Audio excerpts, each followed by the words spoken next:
Swish. Swish. Swish.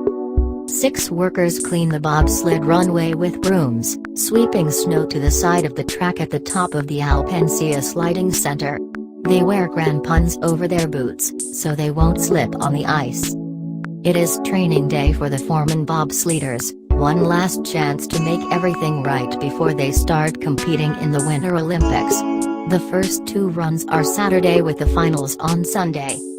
I know that I can take what I learned from 2 men and apply it to foreman, says U.S. pilot Nick Cunningham, who took 21st place in the 2-man event, a disappointing finish although not surprising considering his lack of experience on this difficult track. The Monterrey man is piloting one of the 3 U.S. bobsleds in the foreman event, and he has to figure out the first 3 curves or he's toast. At the top of the course, in a parking lot, an athlete from Austria is running back and forth, trying to get loose. He's wearing headphones, listening to music. He is built like a linebacker. No neck. Thick chest. All muscles.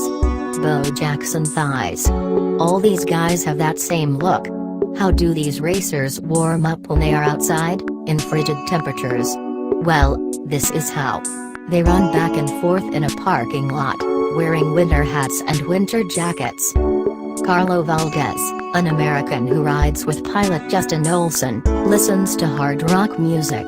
I flip the switch, Valdez says. I try to step outside my mind and be a mindless animal. The starting shelter has the feel of a NASCAR garage. The sleds are parked next to each other, up on blocks with wheels. Some are under tarps. Secrecy and all. Team members stand around, wearing official team jackets, with their hands stuffed in their pockets, looking down at the sleds like a mother looks at her newborn baby. Team USA has 3 sled techs working on these machines, which look like miniature rockets that could land on Mars. Driver Nick Cunningham and Hakeem Abdul-Sabor of the Bifoto. Driver Nick Cunningham and Hakeem Abdul-Sabor of the United States start a practice run during training for the 2-man bobsled at the 2018 Winter Olympics in Pyeongchang, South Korea, Thursday, February 15, 2018.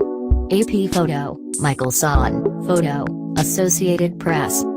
Cunningham hasn't tweaked his sled much this Olympics, but he will change out the blades, like race car drivers changing tires for different conditions. Fat blades for soft warm conditions, thin ones when it gets colder and harder. Minor tweaking happens in the open. Major tweaking is top secret. A lot of that is behind closed doors, Cunningham said. The next set of athletes is getting ready to race. They try to stay loose, punching their legs, fidgeting with their helmets.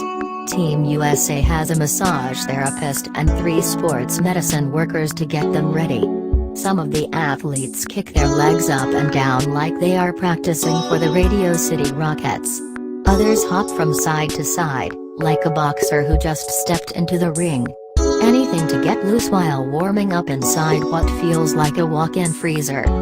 A sled takes off and a new one is wheeled into place. The sled arrives on its side, like a cheetah that has fallen asleep. Swish. Swish. Swish. 6 workers clean the track, as another sled is prepared to race. Track is clear, an announcer says over the loudspeakers. And another sled disappears down the track. The delicate dance between safety and fear is always in the back of everyone's mind.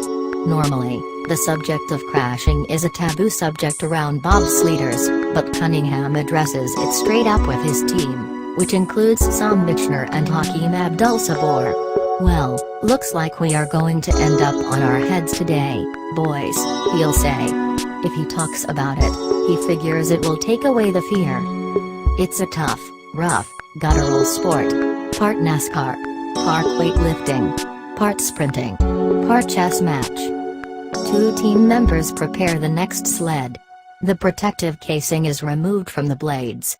The sled is put on the track, and it looks like a horse in the starting gate. Just waiting to take off. At the starting line, the bobsledders go through all kinds of rituals.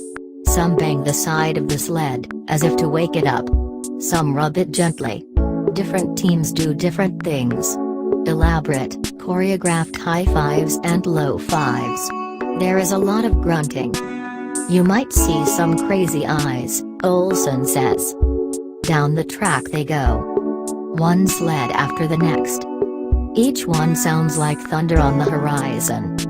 Several cameras are pointed at the sled.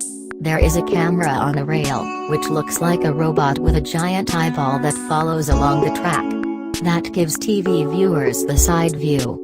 There is another camera on a rail high above, offering a view that looks down into the sled. Then, there is a guy holding a long stick with a microphone on the end to capture the sounds. Grunting makes great TV.